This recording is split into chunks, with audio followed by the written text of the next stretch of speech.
Okay, let's go. Back at it with another video. Um, Man, I've been putting it off all day, but now I'm kind of excited to do it. So I've spent the last 12 years, 13 years teaching my way around the world in different like 1-year contracts, 2-year contracts, 3 years here. Um, and it's been pretty cool. A lot of cool things, but one of the things that makes it a little bit difficult is you got to adapt to the different systems, the different laws in the country, the different, I don't know, just the different systems at your school. And one of those things is the bell schedule and like how to plan your lessons and how to document all that stuff. So when I got to the Netherlands, where I'm currently teaching, I pulled out all my old lesson planning templates and all my old documents, and I pulled out the bell schedule at the new school and tried to figure out exactly how I could remix my old documents to help me with my daily lesson planning for the learning support class. A big part of this for me is that a lot of the schools I worked at, we have rotating schedules, and it's not easy necessarily to plan ahead, but with the little templates that I make, I'm able to just quickly see what's going on and plan accordingly. So after I made this version of my template, I was really happy with it. And I thought, okay, maybe I'll share it with my department and kind of see what they think and take some of what they got and maybe remix it. But also, I didn't want to be that guy. So I thought, hey, why not just make a video about it and share it to the world? The thing is, sometimes I never know if what I'm doing is, like some avant-garde, next level best practice, or if it's something that everybody's been doing forever.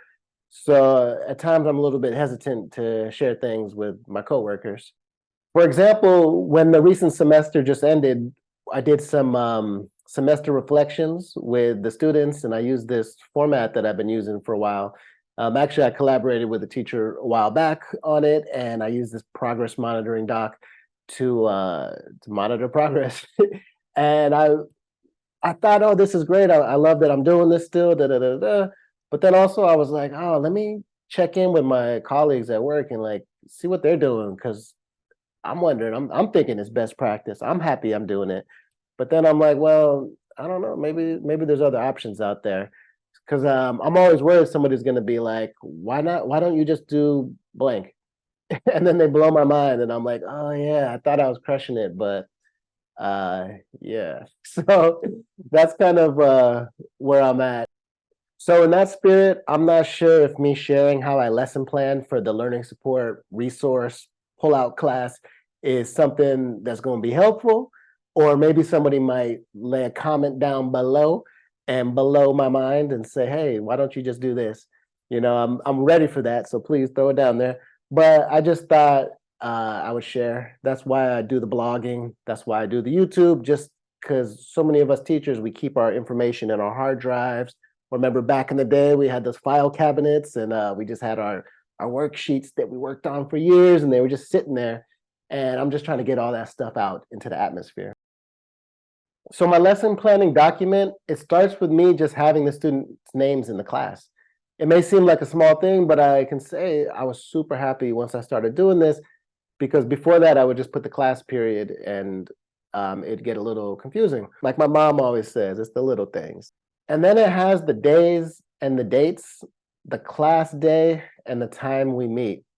Again, seems like small things, but since our classes rotate, in a lot of schools I worked at, you have the cycles, the 4-day cycle, the 8-day cycle. It's really helpful for me to see, for example, that the class starts at 8:30 on a Monday versus the last period on Friday for 6th grade. That might be a little bit of a difference on how I plan at 2:25 on a Friday versus, like 8:30 on a Monday for some 11-year-olds. So for example, Friday, last period, instead of, working on some fractions, building skills of how to add fractions, we might have a fun Kahoot that has to deal with fractions, but a little bit less intense, that type of stuff. So the cycle planner, or my lesson planner, has all my classes and 3 weeks worth of all classes. So the template comes out to about 15 pages to start with. So this helps with being able to look back and ahead, cross things out, plan future things, etc. I can scroll, I can plan 2 weeks ahead, I can look back, what did we do last week, make sure I crossed things out and I didn't miss anything. That's kind of the key point of why I love having this document spread out over so many weeks. So the cycle planner has a general section for whole class activities, announcements, etc.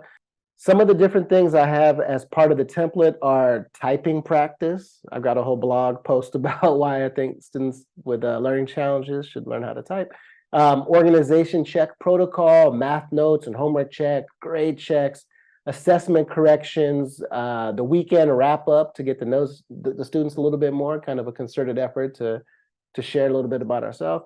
So I build them in different intervals to keep things I do alive. Like, I'm not going to do all the things every Monday or stuff like that. But in the 3-week period, I try to build in some of those things to make sure that I'm doing those best practices that I've developed over the years.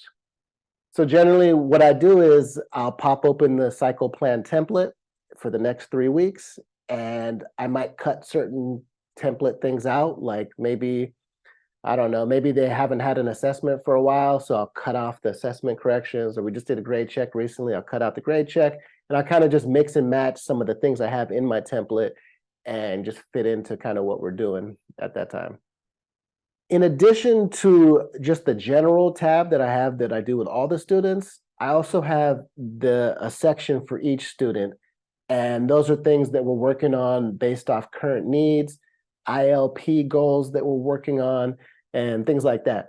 And so every student has their section, and that's where I keep notes. That's where I can also further follow up on things that I want to make sure to do as a case manager or the learning support teacher. So this cycle planner system helps me to really focus on systematically helping students with their IEP goals and different areas of need that we are working on. I can plan things out over several days and not lose track of the whole class things, or vice versa. Whereas before I had this, a lot of times, 3 weeks later, I forgot that I was going to do something. I told a teacher I would do something, or I wanted to work on like an edit for a writing process with a student, and I kind of forgot. So this really helps dial it in. But yeah, speaking of being able to follow up with stuff, this is one of the key things that I love this template I have so I don't forget things. So for example, maybe at the first day of my cycle, I have something written down for a student, like here we go, student 2. And I might have it here, but then we'll go down if this is all my classes. And then boom, now we're on to the new cycle. And I didn't put them here, but I'd have the same template. And then that's where I can make sure that I add like, hey, don't forget this, or I can have a multi-day system. So having all of these different things help out a lot.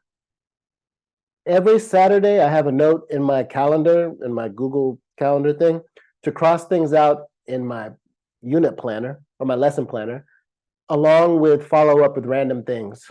So I have a spreadsheet that I keep for students, and I have like a random things to follow up with. So every Saturday, my goal is to cross everything out in the lesson planner, and then also follow up on the random things for my little spreadsheets.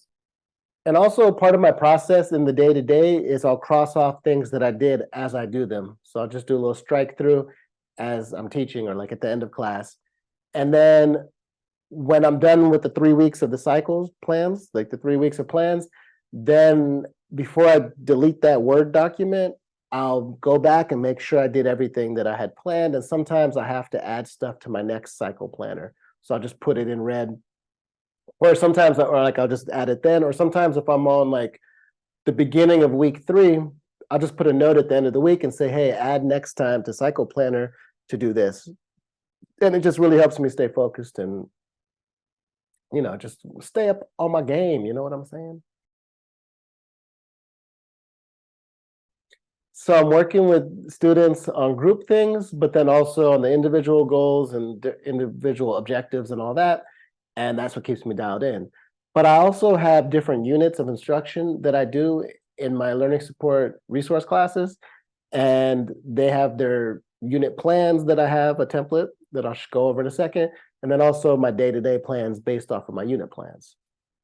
So here's an example of one of the unit plans that I use. It's kind of a UBD sort of backwards planning template that I picked up at one of the schools I worked at.